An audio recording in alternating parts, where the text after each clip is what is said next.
What's going on, people? It's your boy NGS, back at it with another video. Now, the topic for today's discussion, it's not something that I really had in the cards. It's not a video that I had planned to make until I was browsing on Twitter and I realized that we have just crossed the 3-year anniversary of Insomniac's Spider-Man game for the PlayStation 4. And now PlayStation 5, considering they remastered it and put it on that console as well.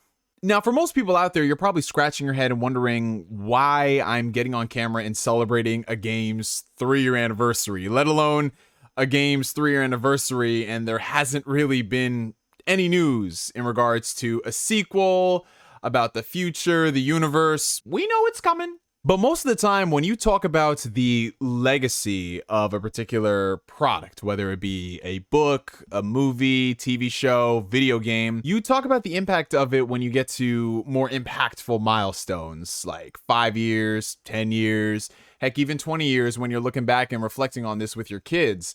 But the thing about this game in particular is that every single year that goes by, I learn to appreciate it more and more with each passing day. And there's a multitude of reasons behind that. So what I wanted to do today is just talk about my overall time spent with Marvel's Spider-Man. And I'm not just talking about it from a game perspective, talking about my time playing the game, because, you know, I've discussed that before ad nauseum. I've done multiple videos, I've done multiple live streams. But one thing I haven't done is just really talk about everything involving the game from its announcement to its release and then going into the future. So I thought it'd be really cool on the week of the 3-year anniversary to just talk about Spider-Man. We might as well just start at the beginning of this. For a lot of people out there who follow gaming news, you guys might recall there were a lot of rumors leading up to E3 2016 about somebody in the Sony stable of studios working on a Spider-Man game. There were rumors floating around that maybe Sucker Punch's secret project at the time was them working on a Spider-Man game. And then fast forward to E3 2016, not only did we see a brand new God of War, not only did we see Kojima's next game, but we also got the first ever glimpse into Insomniac's take on Spider-Man. And you guys have already seen the trailer before, so I'm not going to play that here. But what most of y'all probably haven't seen is my reaction to that trailer. Now, this wasn't anything planned, considering at the time I was actually on vacation down in Texas visiting my best friend, Tundex, aka Dunta86. And, you know, considering I was out there, I was like, you know, we might as well just watch the PlayStation press conference with a couple of homies, right? So we all squatted together and we didn't know what to expect, because while we do follow gaming industry leaks, if you will, we don't really put too much stock in it. So we were just going into this as blind as we can. And then everything went down. You know, you just see the Marvel logo pop up. You see like the backdrop of the city. You hear Yuri Lowenthal's voice, and then he says a guy from Queens, and then it just immediately kicks in that this is Spider-Man. And he shows up on screen, and my homeboy Tundex actually managed to record my reaction because I was freaking the fuck out. Like the homies and I on Discord were just going wild, just like, oh my god, they're actually working on a Spider-Man game. This is not a movie license game. This is a full legit Spider-Man game from a first party studio. We have wanted this for the longest time, and they are actually doing it. So I'm gonna play all the footage that Tundex was able to capture from the night of that event. So check it out. Dude, that suit. Oh my god, I'm done. I'm so done. I don't know.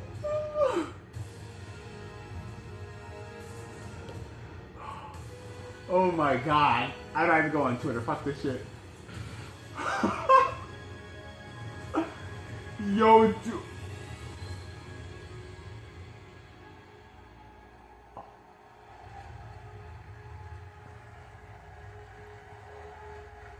What the hell are they gonna end this with? To the right, Chris. What you got to say? Oh. Yeah, that. As you can see, I was definitely all over the place, considering you guys know me. I love Spider-Man. He's my favorite fictional character. Whether it be the movies, the comics, the TV shows, I've got a major love for the character. So when I found out that Insomniac was working on the project, I was very interested. But you know how things go being a gamer, especially when they show off these trailers. I knew off the rip that I wasn't going to be playing this game for like a good year, 2 years tops. And that's about the time that it took for us to get to the actual game. They showed it off in June of 2016, and we got the game damn near the end of summer 2018. So there was a little over 2 years left with us wondering, you know, what is this game going to play like? We know it's going to be a Spider-Man game. We know it's going to be open world, but they were really hush-hush on what the game was, which prompted a lot of people to be very skeptical about their take. And then fast forward a year later to E3 2017, and we saw the game. And even though it was a great showcase, like the visuals were fantastic, it was leaning very heavily on QTEs. Now, obviously, context is important. That was just a small sliver of gameplay that they decided to show us, but it definitely did kind of rub people the wrong way because a lot of these action games, they forego creating compelling gameplay set pieces for QuickTime events. So that was a fear that a lot of people had, but you know, we wanted to wait a couple more months to see more about the game. Most interestingly, at the end of that trailer, there was a little, not necessarily a cameo of sorts, but we got our first introduction to the character of Miles Morales. Now, the character of Miles Morales and I, we have a very, we have a jaded history to say the least. When the character was introduced back in 2011, I wasn't really a big fan of it because the way that they were going about it, they built up the death of Peter Parker in the Ultimate Universe to prop up this Spider-Man who, I'm just going to be honest, Miles as a character was not that compelling. And as you started reading a lot of the issues that came out over the subsequent years, Miles really wasn't setting the world on fire. A lot of the best things you could say about the character were basically Peter Parker elements. A lot of the things that they did with Peter Parker in his stories, they retroactively tried to do with Miles. It took a very long time for Miles as a character to actually become his own character. And it wasn't until 2018 where the world finally saw Miles for who he is. And a big part of that obviously has to do with the incredible Spider-Man Into the Spider-Verse, my all-time favorite Spider-Man movie, but Spider-Man PS4 as well. And that's something that I really have to give credit to Insomniac because they took a character who, you know, was popular because, like, let's just be honest, he is a Afro-Latino Spider-Man, and that was a big selling point of the character.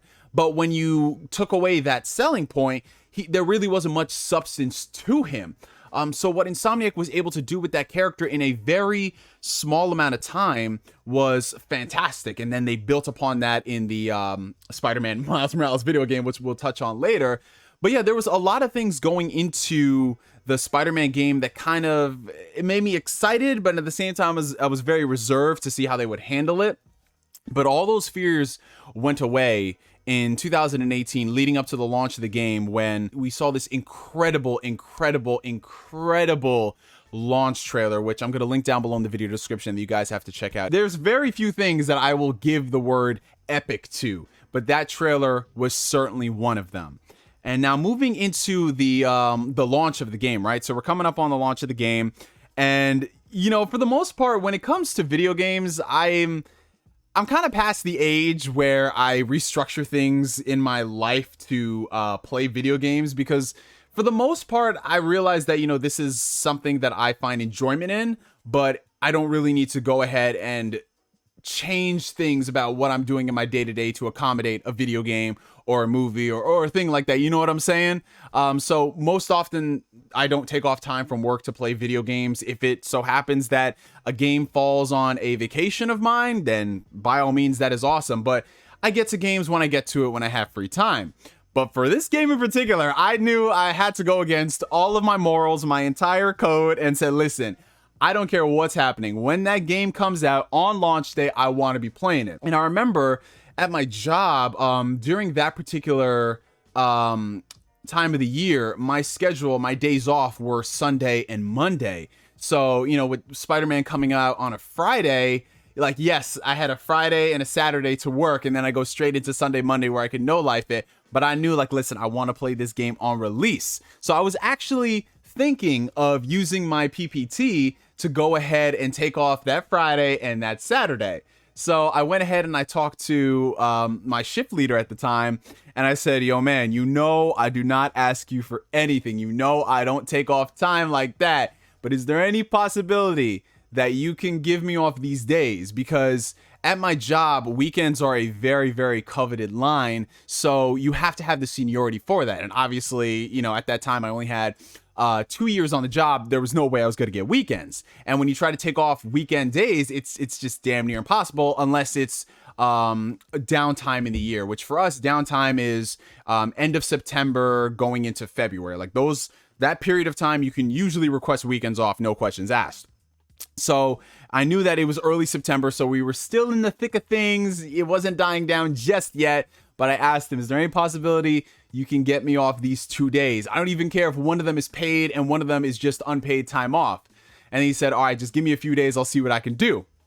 So he comes back to me and he says, okay, listen, I was not able to get you the Saturday off, but I was able to get you the Friday off with paid leave. And I was just like, listen, I will take that. I will take that, because at the time, Saturdays, I didn't go in until the evenings because my schedule was school. So I was like, perfect, man. I can get all of Friday to play this, and I have all of Saturday morning to enjoy this, man. So Friday morning, I'll never forget this. I went to the gym, had a killer leg workout, and then I drove up to the Best Buy. It's about 2 minutes away, and I picked up my special edition Spider-Man PlayStation 4 Pro. This was not only my first PlayStation 4 Pro, but it was my first ever limited edition console. Now, I know everybody watching this is probably like, bro, I've gotten the God of War PS4, I've gotten the Halo 3 Xbox 360. I'm not really a special edition kind of person, because most of the time when I buy the consoles, that's just it. It sits there. I don't really go out of my way to buy different stuff. Obviously, things have changed as I've gotten older, and I'm just like, damn, that stuff looks freaking good.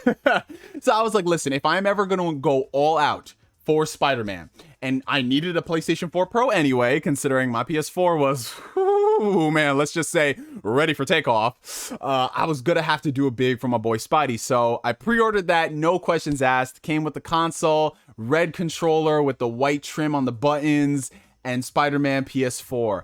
And not only that, I actually pre-ordered the console and unboxed it live the day of, which is, it's still on my channel if you guys do want to check that out. Going into the launch of this game was so significant that the second that the title screen booted up and I saw Spider-Man just hanging from the pole, it just brought back a rush of memories. Like, y'all know that scene in Ratatouille where I forget his name, but the food critic, the really harsh food critic who does not like anything, how he had the ratatouille, and it just brought him back to his memories as a kid. Like, that's the moment I had when I saw that title screen. But more so than that, playing that game represented a bond and a friendship that I had formed with a couple of individuals. So at PlayStation Experience 2017, this was my first time ever being on the West Coast and my first time going to one of the PlayStation Experience events. I was fortunate enough to be guided through this by my brothers for life. Shout out to my boys Denzel and Chris Cosma. They took this New Yorker who never knew anything about navigating on the West Coast, and they just acclimated him like he was family. And at that PlayStation Experience event, I went ahead and I bought this. This is a Spider-Man PS4 t-shirt, right? It's got the Insomniac logo on the side, if you guys can see, if I'm not really not doing the best stellar job of doing this.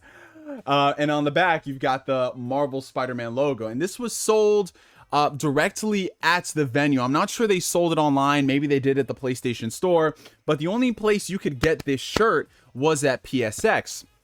And then a few months later, when they were really gearing up towards launch at E3 2018, which I was fortunate enough to go, I was actually invited to E3 by Nintendo, which is very crazy considering we're talking about a PlayStation event and it's like, hey, Nintendo invited me to E3. But they were selling these shirts there. But what's really funny is that everybody who was on the Insomnia Games dev team, they were wearing this shirt and they were walking out and about at the store on the show floor. So if you wanted to get, oh, hey, look, it's Miles. So if you wanted to like talk to anybody on the dev team. All you have to do is just stop them and say like, hey, I really appreciate the work y'all are doing on this game. Cause it was like on level 10 after that showcase, that trailer they showed off.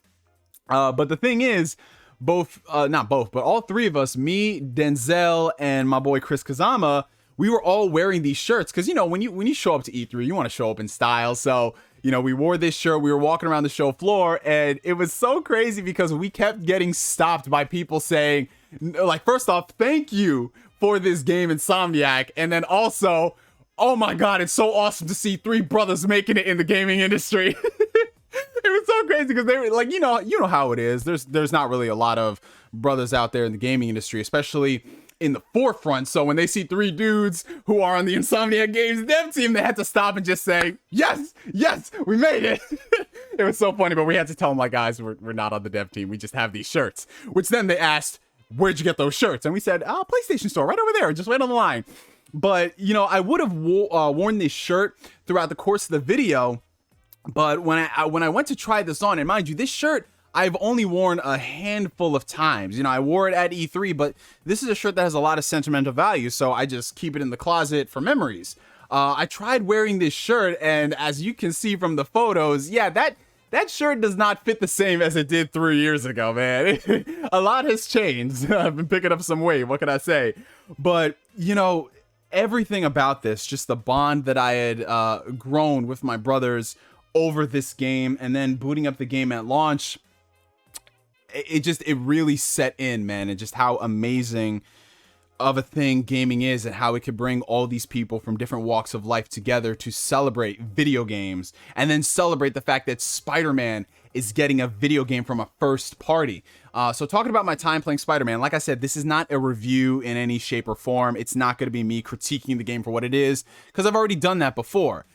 To give a quick rundown of the game, I absolutely loved it. Now, were there some things in the game that were kind of suspect? Yes, there were some elements of the game that really weren't that spectacular or amazing. So certain segments where you play as different characters, Mary Jane Watson and Miles themselves, did not need to be in the game, or if they were going to be in the game, they should have been handled a lot better than what they were. They really slowed down the pacing of the game with these forced stealth segments, and it really made me wonder, like, yo, I'm playing a Spider-Man game, but why am I over here dinking around in these alleys with these people that don't got powers? Like, what is going on here? In addition to that, if you're judging it based off of like an open world game, it doesn't really do anything to reinvent the wheel. And I understand that not every open world game needs to do that, but when you get accustomed and acclimated to games like The Witcher 3 or, games like Breath of the Wild that are just so different from other open world games, when you go back to this, it's just very safe and formulaic. But I think when you strip away the fact that, yeah, this game is not trying to be anything different, one thing that I really think helped sell this Spider-Man PS4 game is the fact that it had the Marvel IP and there was so much tender love and care attached to it. So it's not just the fact that they had this Marvel character, it's Spider-Man, we can sell millions of units, but they actually made you excited to explore the open world and see different aspects of the 5 boroughs. Like just swinging around New York, Spider-Man is not the only hero. You have Hell's Kitchen, you have Doctor Strange, and you have the Avengers Tower. So the fact that the Avengers Tower was in this game, the fact that you had the Wakandan Embassy, you had the Sanctum from Doctor Strange, and you had all these other little tiny Easter eggs that really, if you swing by them, you might miss them.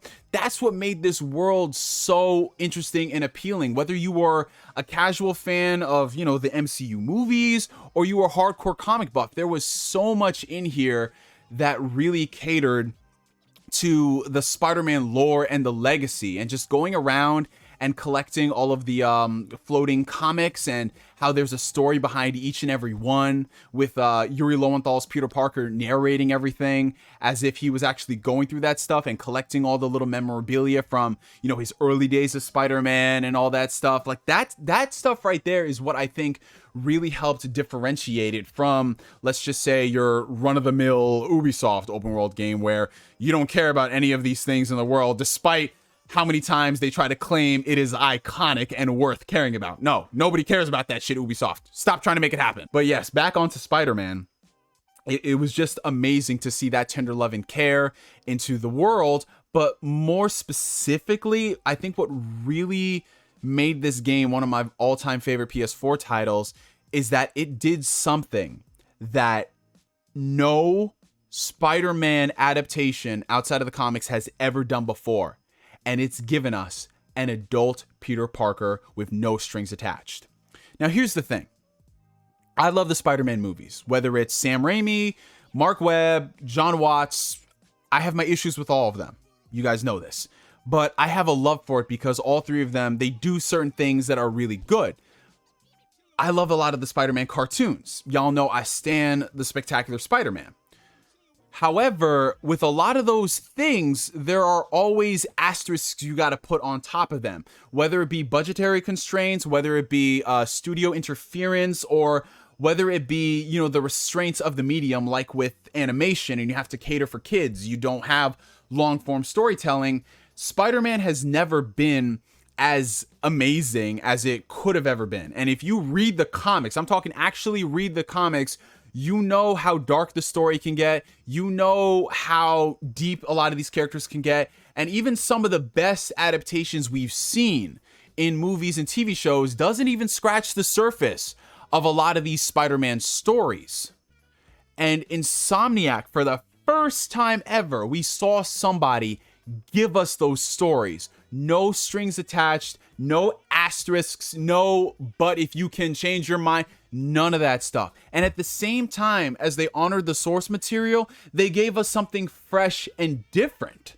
And that's what I love. So let's start at the top with an adult Peter Parker. First off, an adult Peter Parker is sacrilege when it comes to Marvel outside the comics. Heck, even in the comics for the longest time, they tried to keep him as a kid. And if they didn't keep him as a kid, they made him mentally act like a 15-year-old. Dan Slott. What we got with this game was a Peter Parker in his early 20s. You know, he'd been on the job for a few years. And, you know, it's a perfect jumping on point for anybody who's seen even the most modest Spider-Man adaptation. If you know the basics, you can jump into this game.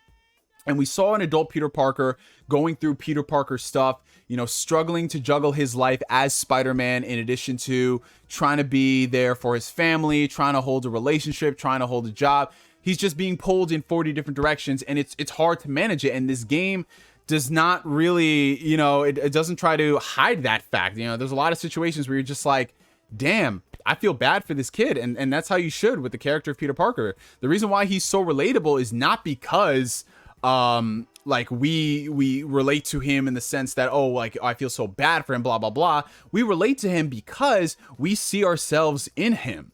And, you know, this game just, it really hammers that point home. And the character relationships, the writing, everything, the performance, everything is top notch in this game. It literally felt as if I was in the world of Spider-Man. Dare I say, it made me feel like Spider-Man. Everybody says that for every single Spider-Man review of anything out there. It's so crazy. But for the first time, it truly did make me feel like I was in a living, breathing Spider-Man story. A perfect jumping on point to go into the comics and see what this world is all about. More so than that, you know, like, yes, they did make a great Spider-Man story, but they made a great story period, with so much depth and emotion development. And by the end of the game, I'll never forget this, I was marathoning it, and just the final sequence of the game, the performances I saw, like Yuri Lowenthal is already one of my favorite actors in the game, but what he did for Peter in that whole scene. And I'm not going to dive into spoilers because even though, like I said, the game's been out for 3 years, but there's just something about that scene and the two different deliveries that come in the finale. With 2 words, you knew.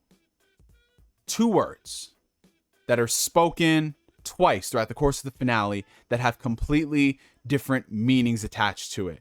And both times, they literally broke my heart. And man, it was just so insane because the final decision towards the end of the game, what happens is something that's very different for the Spider-Man lore. Extremely different for Spider-Man lore. It's one of the pillars of Spider-Man. But because Insomniac has handled this story with so much attention to detail and love and care, you allow them to take those risks to tell these stories. And it paid off beautifully in the end. And by the time the credits roll and you finish up everything you need to do, you're left wanting more from this universe, which is the highest compliment I can ever give a game. You always hear that before, like, oh, well, I want to see more from this universe just to see what they would do. No. Insomniac literally laid the groundwork for this game and its story for the future. And we got a glimpse of that future somewhat with the Miles Morales DLC follow-up that they did. I know calling it DLC is gonna get a lot of people in their knickers and all that stuff. But I mean, obviously it was a smaller scale and scope by comparison to the base game. Could it have been released as standalone DLC? Probably, but they chose to release it as a full-on separate release with physical copies, which I'm not complaining because I like having physical copies on the shelf. And yeah, that game, again, was more or less the same as the base Spider-Man PS4 title, but obviously it had its own flair, style, and substance with Miles Morales as a character who plays very different from Peter Parker, which again, it could have been very easy to mess up. It could have been very easy to just have him play as Peter Parker, but they mixed in a lot of Miles's powers to his moveset, and then he has his own set of gadgets and gizmos as well, and it made it feel really fresh. But in that story, you started to see more of this universe. You started to see more of what Insomniac potentially has planned for the future. And it's just so crazy because not only did they seed a lot at the end of the Miles Morales video game with Miles being his own Spider-Man, but at the end of the original Spider-Man PS4 title, there is so much stuff in the cards for future installments. And it just makes me so excited as a Spider-Man fan that finally, for the first time, we are getting people working on Spider-Man who don't have to work within the confines of, hey, we're doing this movie and, you know, it's the early 2000s, so we can't do a lot of stuff that we want to do. Or, hey, we're trying to do this movie and focus on a movie, but we want to connect it to a larger universe, or yada, yada, yada. They're in their own little pocket, their own little dimension to tell these stories, and they take years writing these stories, and it's just all love, man. And, you know, just looking back on this game and the times that I've spent just thinking about it just really makes me emotional, man. And I know everybody has that game or that movie or that TV show that makes them feel this way. And Spider-Man PS4 is that game for me. While it's not, in my opinion, the best PS4 game available, in my personal opinion, that goes to God of War. This is definitely my all-time favorite PS4 game, just based off the fact that they did justice to my favorite character and have made me so excited for the future. And just the way it's looking right now, how they've been updating Miles Morales with all these different modes and stuff, I know that's not going to stop for the future of Spider-Man. So we're going to see some crazy things going on whenever they announce this sequel, whenever it comes out. But yeah, that's all I wanted to say today, you guys. I just wanted to get on here and ramble for close to half an hour about my time with this game and why it's so special to me on the 3-year anniversary. So to everybody watching this video, if you sat through this all in one sitting, thank you so much. Comment down below. And if anyone from Insomniac is watching this video, hello, hi. Thank you guys so much for checking this out. And truly, thank you from the bottom of my heart. Thank you so much for just reminding the world what it truly means to be amazing. So that's all I got for y'all. For me to you for now. My name is NGS signing out, and like always, I catch you guys later. Be greater.